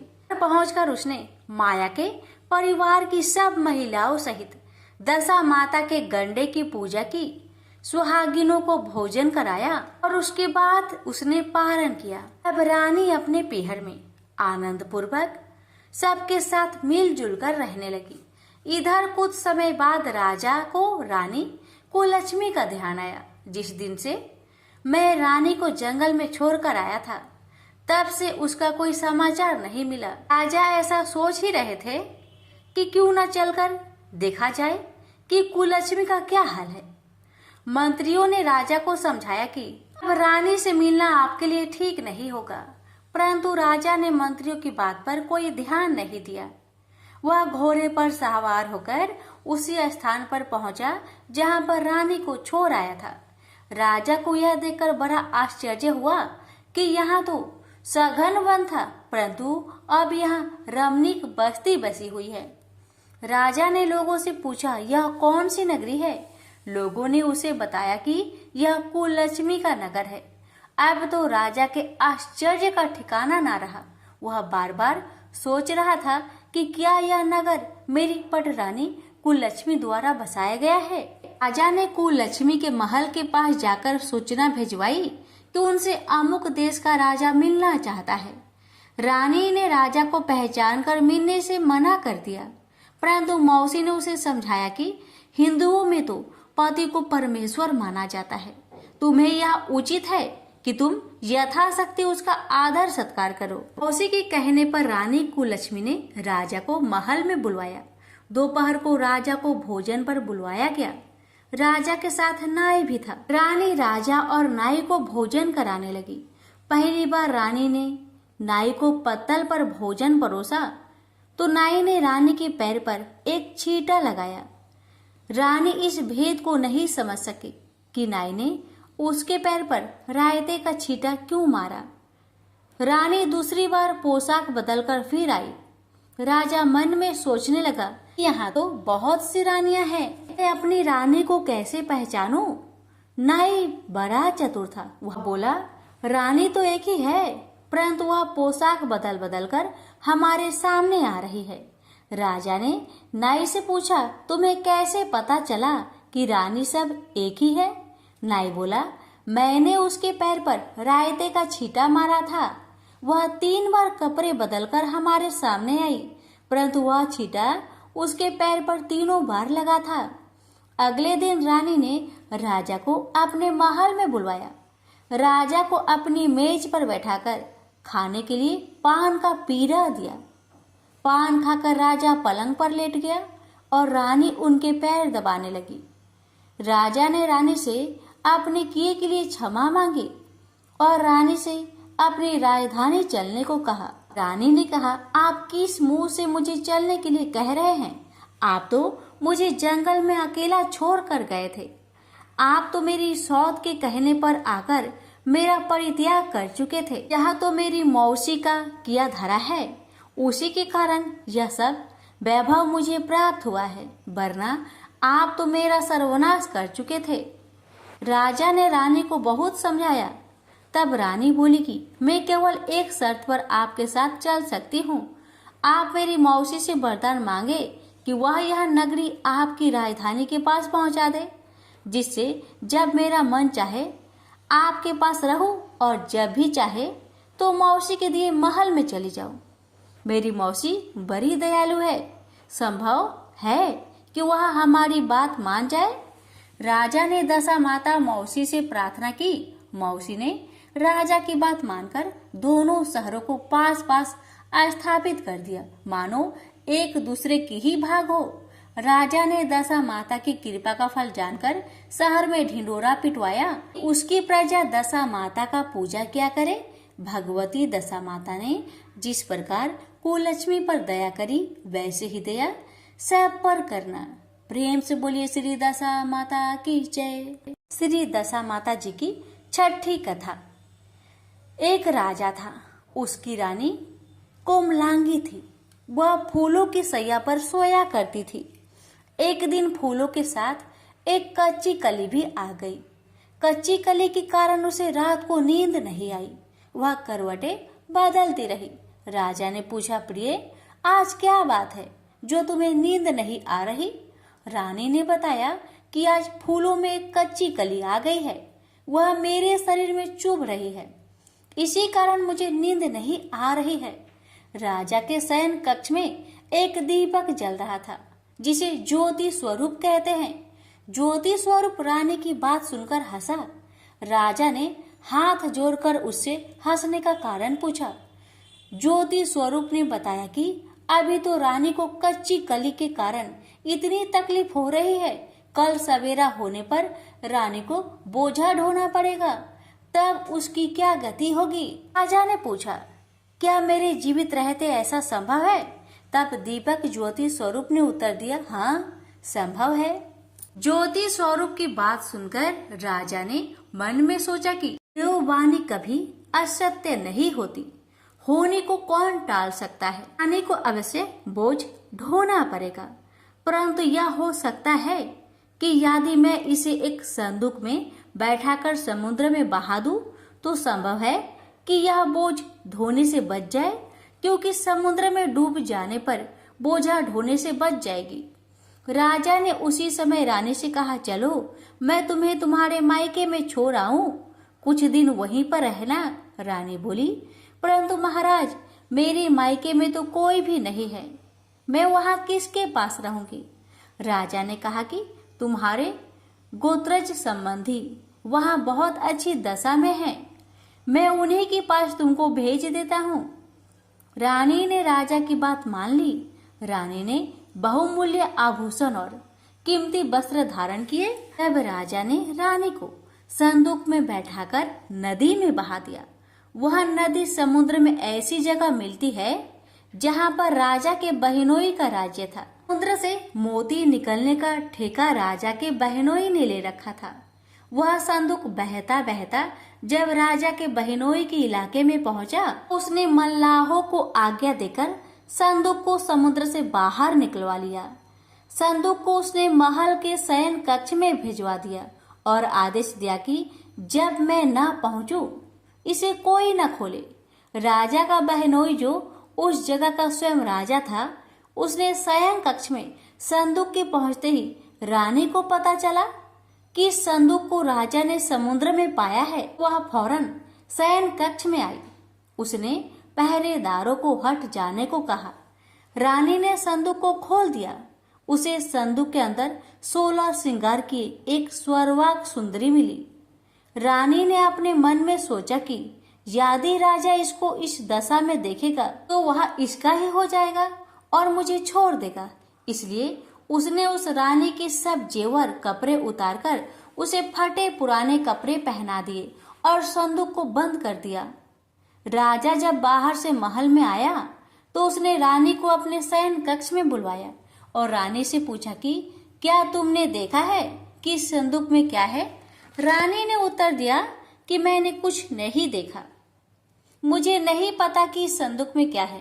राजा ने रानी के सामने संदूक को खुलवाया तो उसे संदूक के अंदर फटे पुराने कपड़े पहने एक स्त्री दिखाई दी, जो भिखारिनी सी दिखाई दे रही थी। रानी ने कहा, यह तो कोई नीच जाति की भिखारिनी सी दिखाई दे रही है, इसको कारखाने में भिजवा दिया जाए, वहां लकड़ी धोकर अपना जीवन निर्वाह करती रहेगी। राजा ने रानी के कहे अनुसार उसे कारखाने में भिजवा दिया। एक दिन रानी की सहेलियां नदी में स्नान करके दशा माता का गंडा ले रही थी। उसके पास एक गंडा बच गया था। वे ये सोच रही थी कि इस गंडे को किसको दिया जाए। वियोग से उसी समय लकड़ी ढोने वाली रानी वहां आ गई। उन्होंने उसे रोककर पूछा, बहन, यदि तुम उच्च वर्ग की हो तो हमारे दशा माता का एक गंडा ले लो। रानी ने कहा कि मुझे गंडा लेने में कोई हर्ज नहीं है, परंतु मुझे तो खाने भर को नहीं मिलता, मैं इस गंडे की पूजा कैसे करूंगी? वो बोली कि इस बात की चिंता मत करो, हम रोज इस जगह स्नान करने आया करेंगे। 9 दिन तक हम यहाँ पर कथा कहेंगे, तुम भी रोज आकर कथा में शामिल हो जाया करना। 10वें दिन पूजा होगी, तब तक दशा माता चाहेगी तो तुम्हारी दशा बदल जाएगी। रानी ने दशा माता का ध्यान धर उनसे गंडा ले लिया। उसी दिन रानी के पति राजा को यह चिंता हुई कि मैंने रानी को तो संदूक में बंद करके समुद्र में बहा दिया था, तो पता नहीं उसका क्या हाल होगा। उसकी खोज खबर लेने के लिए राजा एक नौका पर बैठकर नदी द्वारा यात्रा करता हुआ अपने बहनोई के यहाँ पहुंचा। संध्या के समय वहां अपनी बहन से बोला, मेरे हाथ पैरों में बहुत दर्द हो रहा है, किसी दबाने वाले को बुलवाओ। तब उसकी बहन ने लकड़ी ढोने वाली भिखारिनी को बुलाकर आज्ञा दी कि आज की रात तू मेरे भाई की पैर दबा दे। वह बड़े संकोच में पड़ गई। अपने मन में सोचने लगी कि आज तक मैंने किसी पर पुरुष को छुआ तक नहीं है। रानी अपने भाई का पैर दबाने के लिए उस पर जोर डाल रही थी, इसलिए लाचार होकर उसे हाँ करनी पड़ी। राजा के पैर दबाते दबाते रानी को उसके पाँव में पद्म दिखाई पड़ा। रानी चुपचाप रोने लगी। उसके आंसू राजा के पैरों पर टपक पड़े। राजा ने उससे पूछा, रो क्यों रही है? तू अपना भेद मुझे बता, मेरे द्वारा तुमको कोई हानि नहीं होगी। रानी बोली कि जैसा पद्म आपके पैर में है वैसा ही पद्म मेरे पति के पैर में भी था। पहले के दिनों की याद आ जाने पर मुझे रोना आ गया। राजा ने उसे पहचान लिया। राजा बोला, तुम्हें पैर दबाने की जरूरत नहीं, तुम्हारे भाग्य में जो लिखा था वह तुम्हें भोगना ही पड़ा। मैंने उसे टालने के लिए जो उपाय किया था उसका नतीजा उल्टा ही निकला। तुम्हें मेरे जीते ही लकड़ियां धोनी पड़ी। राजा ने अपनी धोती उतारकर रानी को दे दी। रानी एक कोने में पड़कर सो गई। सवेरा हुआ परंतु अतिथि राजा सोकर नहीं उठा और न पैर दबाने वाली दासी ही कमरे से बाहर निकली। राजा के बहन को चिंता होने लगी। थोड़ी देर बाद दासी कमरे से बाहर निकली और कारखाने में काम करने चली गई। रानी ने कमरे में जाकर अपने भाई को जगाया। उसका भाई बोला, मेरी तबीयत ठीक नहीं है, मेरा सिर दर्द कर रहा है, मैं अभी आराम करना चाहता हूँ, मेरा जी बहुत व्याकुल हो रहा है। रानी ने पूछा कि आखिर बात क्या है, कुछ तो बताओ। राजा ने कहा, बड़ी शर्म की बात है, मैंने तुम्हारे भाउज को जानबूझकर संदूक में बैठाकर तुम्हारे पास इसलिए भेजा था कि इसे यहाँ आराम से रखा जाएगा, परंतु उसे तो यहाँ लकड़ियां ढोनी पड़ रही है कि तुमने सारे गहने कपड़े उतारकर उसे रास्ते की भिखारिनी बना दिया। उसकी बहन बोली, मैंने उसे पहचाना ही नहीं। उसने दासियों को भेजकर उसे चुपचाप अपने पास बुलवाया। उसके आने पर बहने ने अपनी भाऊ से माफी मांगी, उसके पैर पकड़ लिए।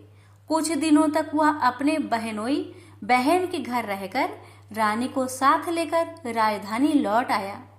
रानी ने अपने महल में पहुंचकर सुहागिनों को न्योता भेजा।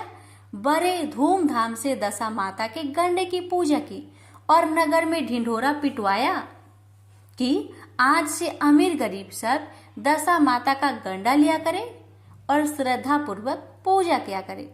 जिसके पास पूजन पारण के लिए धन की कमी हो वह हमारे कोठर से ले जाया करे। जिस प्रकार रानी के दिन दशा माता ने फेरे वैसे ही सबकी दशा को ठीक करे। प्रेम से बोलिए श्री दशा माता की जय। श्री दशा माता जी की 7वीं कथा। एक वृक्ष पर नर और मादा 2 पंछी रहते थे। उनके कोई संतान नहीं थी। ये पंछी मादा पंछी को बोझ कहकर घृणा करते थे। मादा चिड़िया बच्चे न होने के कारण बहुत दुखी रहती थी। एक दिन वह अपनी स्थिति पर विचार करती हुई अकेले नदी पर पानी पीने गई। वहां पर स्त्रियां दशा माता का गंडा ले रही थी। उनका एक गंडा बच गया था। उन्हें कोई उच्च वर्ग की स्त्री दिखाई नहीं दी जिसे वह गंडा देती। उन्होंने सोचा कि इस चिड़िया के गले में इस गंडे को बांध देते हैं, यह यहाँ आकर रोज कथा सुन लिया करेगी। इसे पूजन की विधि बता देंगे तो यह भी पूजन के दिन पूजा कर लेगी। तदनुसार उन्होंने चिड़िया के गले में दशा माता का गंडा बांध दिया और उसे समझाया कि प्रतिदिन 9 दिन तक यहाँ आकर कहानी सुन लिया करो। 10वें दिन 21 गेहूं के दाने लाकर उनमें से एक दाना दशा माता के नाम से नदी में डाल देना और शेष 20 दाने तुम स्वयं खा लेना। चिड़िया ने 9 दिन तक नियम पूर्वक दशा माता की कहानी सुनी। 10वें दिन स्त्रियों द्वारा बताई विधि के अनुसार गंडा एवं एक गेहूं का दाना नदी में डालकर पारण किया। कुछ दिनों के बाद उस चिड़िया के भी बच्चे हो गए। अन्य चिड़ियाओं को बड़ा आश्चर्य हुआ, किसी तो बच्चे होते ही नहीं थे, अब बच्चे कैसे होने लगे। वह चिड़िया बोली, जब मुझे बच्चे नहीं होते थे तो सब मुझे बांझ कहकर दुत्कारती थी, अब मुझे दशा माता की कृपा से बच्चे होने लगे हैं। चिड़िया के पूछने पर उसने दशा माता का गंडा लेने का सारा हाल कह सुनाया और पूजा की विधि का भी वर्णन सुना दिया। तब से जंगल की सारी चिड़िया दशा माता का व्रत करने लगी। प्रेम से बोलिए दशा माता की जय। श्री दशा माता जी की 8वीं कथा। पुराने समय की बात है कि एक घर में जेठानी और देवरानी थी। वे दोनों निसंतान थी। वह मेहनत मजदूरी करके पेट पालती थी। दोनों व्रत पूजन कुछ भी नहीं करती थी। एक दिन दोनों प्रातःकाल गांव में आग लेने गई। उस दिन गांव में दशा माता का पूजन था, इसलिए उन्हें किसी ने वहां से आग नहीं दिया। आग ना मिलने पर जेठानी देवरानी से बोली, आज हम दोनों का भी व्रत रहेगा, शाम को आग मिलने पर ही रसोई बनाकर भोजन करेंगे। शाम हो जाने पर जेठानी अपनी पड़ोसन के यहाँ से आग लेने गई। पड़ोसन ने उसे आदर पूर्वक बैठाया। जेठानी ने पड़ोसन से पूछा, दशा माता का पूजन करने से क्या होता है। पड़ोसन ने बताया कि जिस बात की इच्छा करके गंडा लिया जाता है वह इच्छा पूर्ण हो जाती है। जेठानी यह सुनकर पड़ोसी से बोली, अगली बार जब गंडा पड़े तो मुझे भी बताना, मैं भी गंडा लूंगी। जेठानी वैसे ही आग लेकर घर से बाहर आई तो उसे गाय चरकर आती दिखाई दी। ग्वाला पीछे आ रहा था। उसके कंधे पर एक बछड़ा था और एक गाय बछड़े को चाटते हुए चल रही थी। पड़ोसन ने ग्वाले से पूछा, तुम्हारी गाय प्रथम बार ब्याही है या दूसरी बार या तीसरी बार। ग्वाले ने बताया कि पहला ब्याह है। पड़ोसन ने फिर पूछा, गाय ने बछड़ा दिया है या बछिया। ग्वाला बोला, बछड़ा है। यह जानकर जेठानी से पड़ोसन ने कहा कि घर जाकर दशा माता का गंडा ले लो। 9 दिन तक व्रत रखकर कथा सुनना तथा 10वें दिन सिर सहित स्नान करके पूजन करना। दशा माता चाहेगी तो 10 दिन के भीतर ही तुम्हारी मनोकामना पूरी हो जाएगी। जेठानी ने घर जाकर सारी बातें देवरानी को बताई। दोनों ने दशा माता से मनौती मांगी कि यदि हम दोनों के संतान होंगे तो हम सुहागिनों को न्योत कर दूरियां कराएंगे। दोनों ने दशा माता के गंडे लिए। दशा माता की कृपा से गंडे की पूजा से पहले ही दोनों देवरानी जेठानी गर्भवती हो गई। 9 महीने 9 दिन के बाद दोनों के यहाँ 2 लड़के ने जन्म लिया। लड़कों का नामकरण संस्कार के बाद देवरानी ने जेठानी से कहा, हमने जो सुहागिनों को न्योतने की मनौती मांगी थी उसे अब पूरा करना चाहिए। जेठानी ने कहा कि अभी ऐसी क्या जल्दी है, जब लड़कों का अन्नप्राशन संस्कार होगा तब सुहागिनों को न्योत देंगे। लड़कों का अन्नप्राशन संस्कार हुआ तब देवरानी ने जेठानी से सुहागिनों को न्योतने की बात कही, परंतु जेठानी ने बात को टाल दिया और कहा कि लड़कों के मुंडन संस्कार पर सुहागिनों को न्योतेंगे। होते होते कुछ समय बाद लड़कों का मुंडन संस्कार भी हो गया। देवरानी ने जेठानी को सुहागिनों के न्योतने की बात कही तो जेठानी बोली, लड़कों की सगाई के समय ही सुहागिनें न्योती जाएगी। लड़के बड़े हो गए, उनकी सगाई भी हो गई, परंतु जेठानी ने अब का बार भी सुहागिनें नहीं न्योती। जेठानी बोली, जिस दिन लड़के की भावड़े पड़ेगी उसी दिन सुहागिनों को न्योता देंगे। इस पर देवरानी बोली, बहन तुम्हारी जब इच्छा हो तब सुहागिनें न्योत लेना, परंतु मैं तो पाछदान के दिन ही सुहागिनों को न्योत दूंगी। देवरानी ने मंड पाछंद के दिन ही सुहागिनों को न्योत दिया, परंतु जेठानी ने कुछ भी परवाह न की। मंडे पाछा दन के बाद मृतिका पूजन करके दोनों दूल्हे बारात सजाकर बैंड बाजा सहित ब्याहने चल दिए। देवरानी के बड़े बेटे का ब्याह बड़ी धूमधाम से सकुशल पूर्ण हो गया, परंतु जेठानी के सुहागिनों को न्योता नहीं दिया था, इसलिए दशामाता ठीक भौरे के समय उसे हर कर ले गई। दूल्हे की सहसा गायब हो जाने के कारण वर कन्या दोनों पक्ष में हाहाकार मच गया।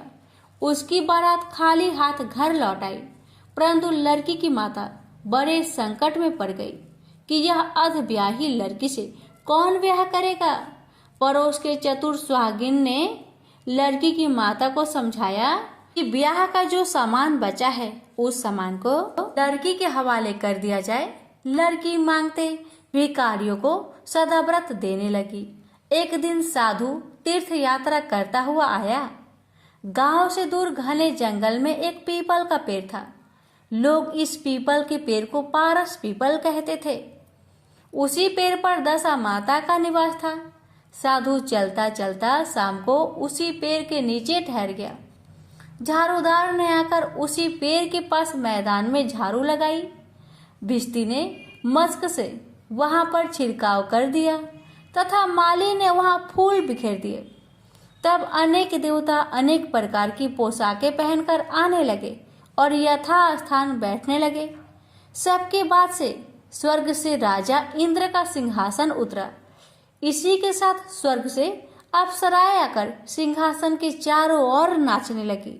उसी समय अर्ध ब्याही लड़के को गोद में लेकर दशा माता पीपल के पेड़ से नीचे उतरी।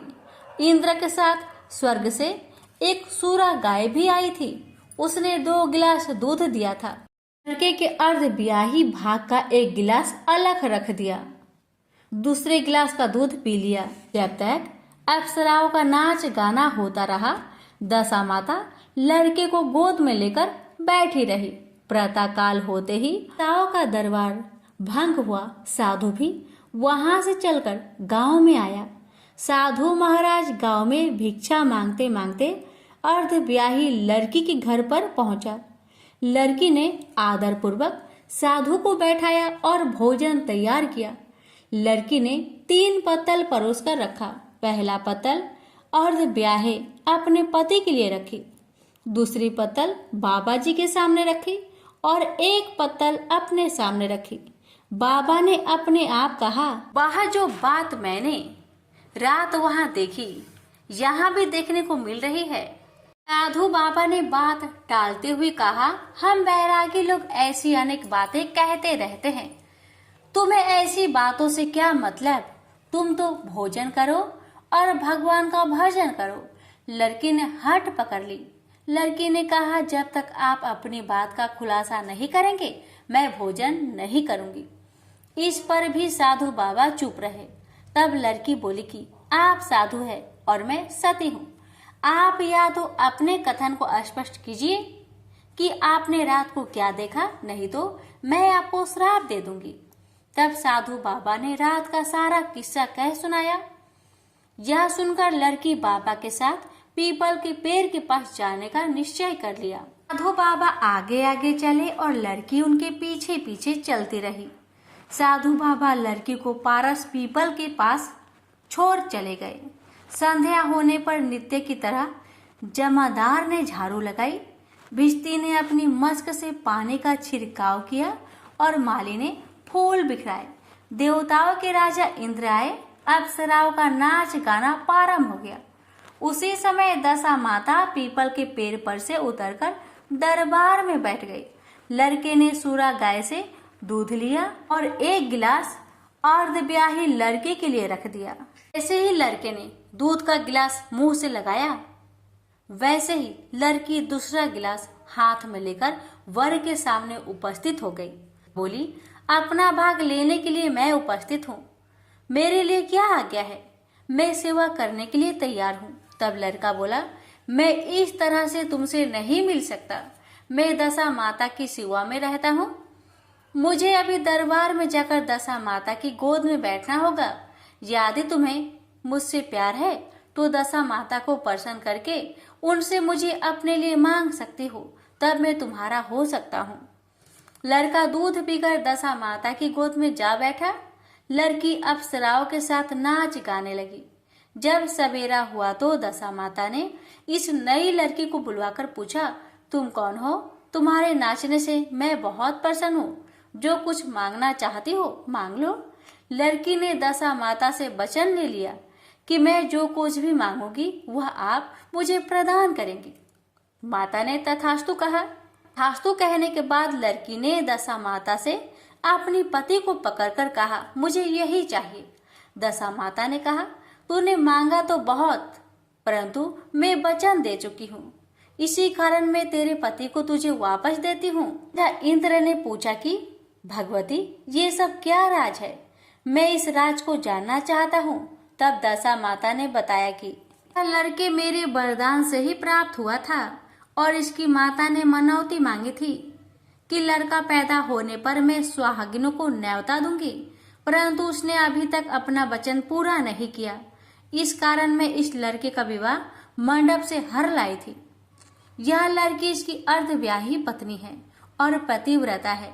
व्रता होने के कारण यह देव समाज में पहुंचकर मुझसे अपना पति मांग रही है। दशा माता के ऐसे वचन सुनकर इंद्र सहित सब देवताओं ने वर वधू के ऊपर पुष्प वर्षा की। तब तक साधु बाबा भी वहां आ गए। साधु बाबा दुल्हा और दुल्हन को साथ लेकर गांव की ओर चल पड़े। जब ये तीनों गांव के समीप पहुंचे तो गांव वालों ने दुल्हा दुल्हन को देखकर लड़की के पिता को सूचना दी कि तुम्हारी पुत्री अपने दुल्हे के साथ आ रही है। इस दिन से लड़की चली गई थी तो उसके पिता ने पदवाद के डर से बाहर निकलना बंद कर दिया था। गांव वालों की यह भी बात सुनकर उसने घर के किवाड़ बंद कर दिया। उसने समझा लड़की साधु बाबा के साथ आ रही होगी, इसलिए लोग मेरी उपहास कर रहे हैं। जब गांव के गणमान्य व्यक्तियों ने भी यही बात बताई, तब उसने घर के किवाड़ खोलकर बाहर निकला और देखा सचमुच उसके द्वार पर दामाद और लड़की खड़ी थी। उसकी प्रसन्नता का ठिकाना नहीं रहा। लड़की के पिता ने इस खुशी के मौके पर बहुत दान पुण्य किया और फिर से विवाह की तैयारी की। लड़की ने अपनी माता से कहा कि इस तरह से विवाह नहीं होगा, पहले दुल्हे की माता सुहागिनी को न्योता देकर बारात लेकर आए, तब विवाह के नेक पूरी किए जाए। लड़की के पिता ने लड़के के घर पर खबर भेजी। लड़की की माँ ने पहले सुहागिनों को न्योता दिया, तब बारात चली। बड़ी धूमधाम से विवाह हुआ।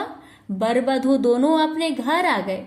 वधू की खुशी में लड़के की माता ने दोबारा सुहागिनों को न्योता दिया। उसी समय से विवाह के भौरे के दिन वर के घर पर सुहागिनों को न्योतने की प्रथा चली आ रही है। दशा माता ने जिस तरह सती की दशा बदली, वैसे वह सबका कल्याण करे। प्रेम से बोलिए श्री दशा माता की जय। श्री दशा माता जी की 9वीं कथा। एक गांव में एक बुढ़िया ब्राह्मणी रहती थी। वह बहुत गरीब थी। उसके एक बेटा था।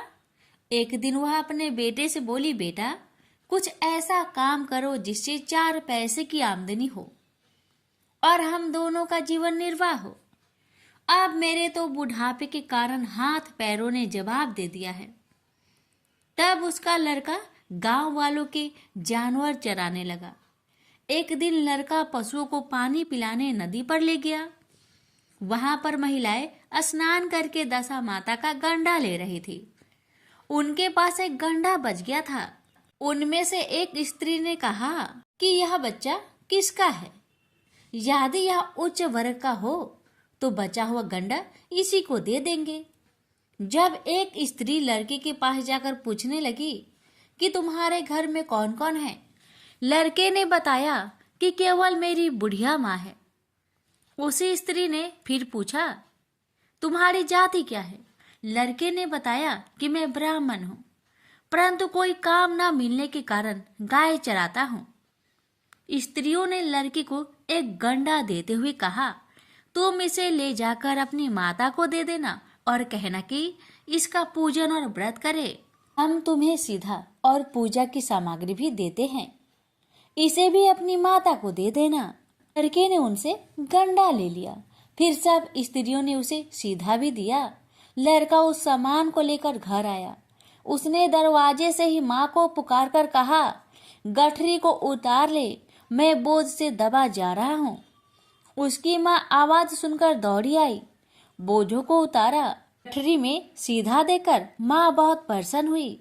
माँ ने बेटे से पूछा, यह सब कहाँ से लाए हो?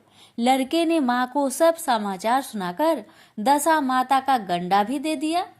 बुढ़िया ने गंडे को लेकर माथे से लगाया और उसी दिन व्रत करने लगी।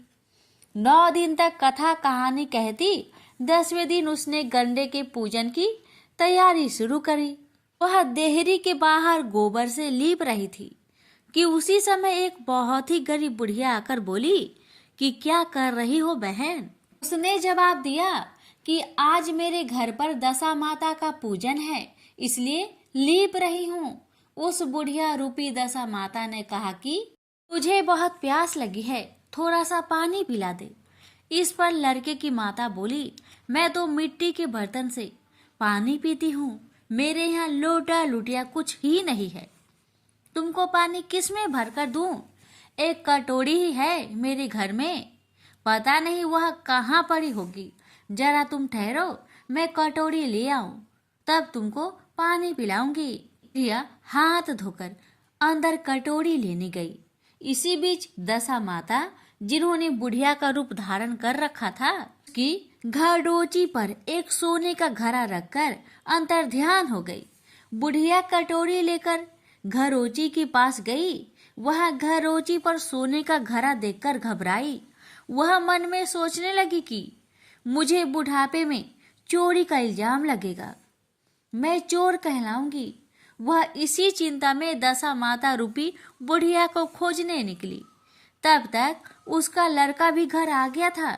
उसने माँ से पूछा, तुम किसे खोज रही हो? उसने बताया, अभी एक शीर्ण अवस्था वाली बुढ़िया आई थी और यहाँ सोने का एक घड़ा रखकर न जाने कहाँ चली गई। लड़के ने बताया, वही तो दशा माता थी, उन्होंने तुमको यह घड़ा दिया है। दोबारा फिर कभी वह आए तो उनके स्वागत में कोई कमी न करना और उनकी आज्ञा का पालन करना। जब तुम नदी पर नहाने जाओ तो तुम्हें नदी घाट पर जो भी चीज मिले उसको दशा माता का दिया हुआ प्रसाद समझकर ले लेना। किसी से पूछताछ मत करना कि यह चीज किसकी है, यह कहाँ से आई। बुढ़िया ने नदी में नहाकर बाहर निकली। उसे सोने का घड़ा भरा दिखाई दिया और उसके पास ही अच्छे वस्त्र रखे थे। बुढ़िया ने कपड़ों को पहन लिया और घड़े को हाथ में लेकर चलने की तैयारी की 4 कहार एक डोली लेकर उसके पास आए। कहारों ने उसे डोली में बैठने को कहा। बुढ़िया जब घर पहुंची तो उसने देखा कि वहां तो एक आलीशान महल खड़ा है। बुढ़िया महल के अंदर चली गई। वहां उसने श्रद्धा पूर्वक और भक्ति भाव से दशा माता के गंडे का पूजन किया और हाथ जोड़कर वरदान मांगा कि जिस प्रकार तुमने मुझे संपत्ति दी है उसी प्रकार मेरे घर में एक सुशील बहू आ जाए, तभी यह सब शोभा होगा। कुछ दिनों के बाद लड़के का विवाह हो गया और बहुत ही सुंदर वह सुशील बहू बुढ़िया के घर आ गई। बुढ़िया ने दोबारा दशा माता से वर मांगा कि जैसे मेरे बहू बेटे सुशील और सज्जन है उसी प्रकार मैं पुत्र पाऊं। कुछ दिनों के बाद बुढ़िया के यहाँ एक पुत्र रूपी रत्न पैदा हुआ। एक दिन बुढ़िया ने अपनी बहू को पास बैठाकर समझाया कि मेरी यह सब संपत्ति दशा माता की कृपा से प्रदान हुई है, उनकी ही कृपा से तुम इस घर में आई हो। मेरे मर जाने के बाद यदि कोई मैले कुचेले कपड़े धारण किए बुढ़िया तुम्हारे घर पर आए तो उसका श्रद्धा पूर्वक स्वागत करना। यदि उसकी नाक बहती हो तो उसे आंचल की छोर से पोंछ डालना, घिन मत करना, उससे प्रार्थना करना, यह सब आपका ही दिया हुआ तो है। जब भी दशा माता का गंडा पड़े तब उसको तुम भी अवश्य लेना और श्रद्धा पूर्वक उसका पूजन करना। जब भी तुम्हारे ऊपर संकट के बादल घिर आए तो सुहागिनों को नमतना। दशा माता की कृपा से तुम्हारी सब इच्छाएं पूर्ण होगी। कुछ दिनों के बाद बुढ़िया का स्वर्गवास हो गया। दशा माता ने सोचा कि बुढ़िया के घर चलकर देखना चाहिए कि उसकी बहू सास के वचनों का पालन करती है या नहीं। एक दिन दशा माता वृद्धा भिखारिनी का वेश धरकर उसके घर गई। उसे देखते ही बहू खड़ी हो गई, उसके पांव छुए और बालक को उसकी गोद में डाल दिया। उसके श्रद्धा भक्ति को देखकर दशा माता बहुत प्रसन्न हुई। उन्होंने आशीर्वाद दिया कि तेरी धर्म बुद्धि है, भगवान तेरा सदैव कल्याण करेंगे, भंडार भरपूर रहेगा, तू जो इच्छा करेगी वह तुझे अवश्य प्राप्त होगी। दशा माता ने ऐसी कृपा बुढ़िया ब्राह्मणी पर की, वैसी ही कृपा भक्त जनों पर बनी रहे। प्रेम से बोलिए दशा माता की जय। श्री दशा माता जी की 10वें दिन की कथा। इस दिन बहनें गंडे की पूजा करें। तत्पश्चात प्रथम दिन वाली पूजा को विधि अनुसार दोबारा करें। यही 10वें दिन की पूजा होती है।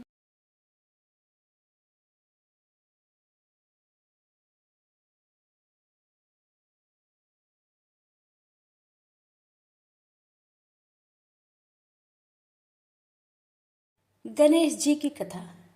पौराणिक कथा के अनुसार एक समय की बात है कि भगवान विष्णु का विवाह माता लक्ष्मी जी के साथ निश्चित हुआ। विवाह की सभी तैयारी होने लगी। सभी देवी देवताओं को निमंत्रण भेजे गए, लेकिन भूलवश गणेश जी को निमंत्रण देना रह गया था। इधर भगवान विष्णु की बारात जाने का समय आ चुका था।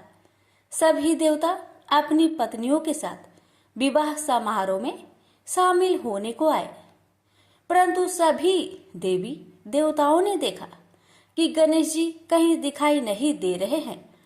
तब उन सभी ने आपस में चर्चा की, क्या गणेश जी को नहीं न्योता दिया गया या गणेश जी ही नहीं आए हैं। सभी को इस बात पर बहुत आश्चर्य हुआ। इस बात पर उन सभी ने विष्णु भगवान से ही इसका कारण पूछा। विष्णु भगवान से पूछने पर उन्होंने कहा कि हमने गणेश जी के पिता भोलेनाथ, महादेव और माता पार्वती को न्योता भेजा था। यदि गणेश जी अपने पिता के साथ आना चाहते तो आ जाते, अलग से उन्हें न्योता देने की कोई आवश्यकता भी नहीं थी। दूसरी बात यह है, उनको खाने में 1.25 मन मूंग, 1.25 मन चावल, 1.25 मन घी और 1.25 मन लड्डू का भोजन चाहिए। यदि गणेश जी नहीं आएंगे तो कोई बात नहीं, दूसरे के घर जाकर इतना सारा खाना पीना अच्छा भी नहीं लगता। इतना वार्ता कर ही रहे थे कि किसी एक ने सुझाव दिया, यदि गणेश जी आते तो उनको द्वारपाल बनाकर बैठा सकते थे कि आप घर की याद रखना। आप तो चूहे पर बैठकर धीरे धीरे चलोगे तो बारात में बहुत पीछे रह जाओगे। यह सुझाव सबको पसंद आ गया, तो फिर विष्णु भगवान ने भी अपनी सहमति दे दी। तब गणेश जी को निमंत्रण देकर आमंत्रित किया और उनको समझा बुझाकर घर की रखवाली करने को बैठा दिया गया। बारात चल दी। तब नारद जी ने देखा कि गणेश जी तो दरवाजे पर ही बैठे हुए हैं, तो वे गणेश जी के पास गए और रुकने का कारण पूछा। गणेश जी कहने लगे कि विष्णु भगवान ने मेरा बहुत अपमान किया है। नारद जी ने कहा कि आप अपनी मूषक सेना आगे भेज दो तो वह रास्ता खोद देगी, जिससे उनके वाहन धरती में धंस जाएंगे। तब आपको सम्मान पूर्वक बुलाना पड़ेगा। अब तो गणेश जी ने अपनी मूषक सेना को आदेश दिया, जाओ, और सेना ने जमीन पोली कर दी। जब बारात वहां से निकली तो रथों के पहिए धरती में धंसने लगी। लाख कोशिश की परंतु पहिए नहीं निकले। सभी ने अपने अपने उपाय किए, परंतु पहिए तो नहीं निकले, बल्कि जगह जगह से टूटने लगे। किसी को समझ में नहीं आ रहा था कि अब क्या किया जाए। तब तो नारद जी ने आकर कहा, आप लोगों ने गणेश जी का अपमान किया, जिस कारण यह विघ्न आ रहे हैं। यदि उन्हें मनाकर लाया जाए तो आपका कार्य सिद्ध हो सकता है और यह संकट टल सकता है। शंकर भगवान ने अपने दूत नंदी को भेजा और वे गणेश जी को लेकर आए। गणेश जी का आदर सम्मान के साथ पूजन किया गया। फिर रथ के पहिए निकलने लगे और यह संकट टल गया। अब रथ के पहिए निकल तो गए, परंतु वे टूट फूट गए थे, तो उन्हें सुधारे कौन? पास के खेत में एक खाती काम कर रहा था। उसे बुलाया गया। खाती अपना कार्य करने से पहले श्री गणेशाय नमः कहकर गणेश जी की वंदना मन ही मन करने लगा। देखते ही देखते खाती ने सभी पहियों को ठीक कर दिया। तब खाती कहने लगा कि हे देवताओं, आपने सर्वप्रथम गणेश जी को नहीं मनाया होगा और न ही उनकी पूजन की होगी, इसलिए तो आपके साथ यह संकट आया है। मैं तो मूर्ख अज्ञानी हूँ, फिर भी पहले गणेश जी को पूजते हैं, उनका ध्यान करते हैं। आप लोग तो देवगण हैं, फिर भी आप गणेश जी को कैसे भूल गए? अब आप लोग भगवान श्री गणेश जी की जय बोलकर जाए तो आपके सब काम बन जाएंगे और कोई संकट भी नहीं आएगा। ऐसा कहते हुए बारात वहां से चल दी और विष्णु भगवान का लक्ष्मी जी के साथ विवाह संपन्न करा के सभी सकुशल घर लौट आए। हे गणेश जी महाराज, आपने विष्णु को जैसा कारज सरियो ऐसा कारज सबको सिद्ध करिजो। बोलिए गजानन भगवान की जय। आइए श्रवण करें दशा माता जी की आरती। आरती श्री दशा माता की, जय सतचित आनंद दाता की। आरती श्री दशा माता की, जय सतचित आनंद दाता की। भय भंजनी अरु दशा सुधारनी, पापे ताप कलि कलुष विदारनी। शुभ्र लोक में सदा बिहारनी, जय पालिनी दीन जनन की। आरती श्री दशा माता की, अखिल विश्व आनंद विधायिनी। मंगलमयी सुमंगलदायिनी,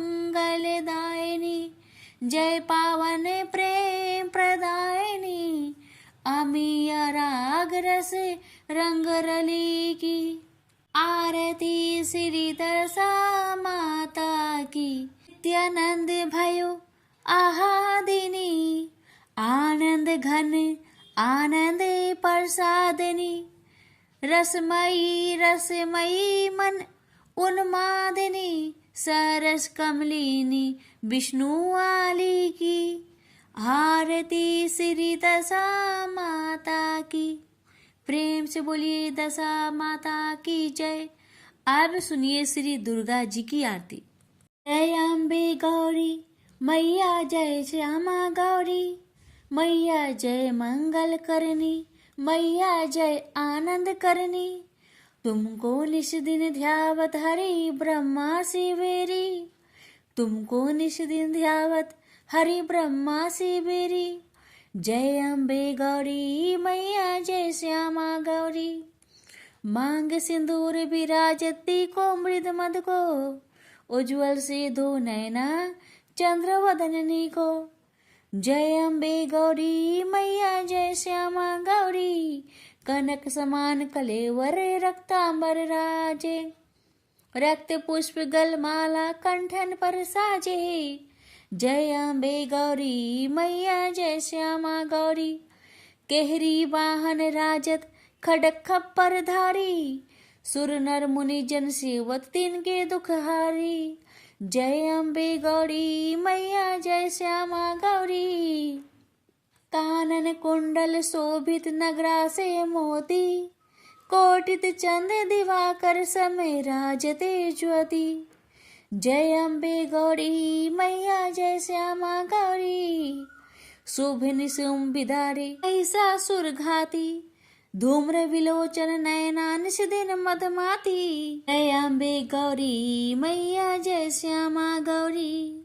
चंड मुंड सहारे सोनित बिजहारे, मधु के टप दो मारे सुर भयहीन करे।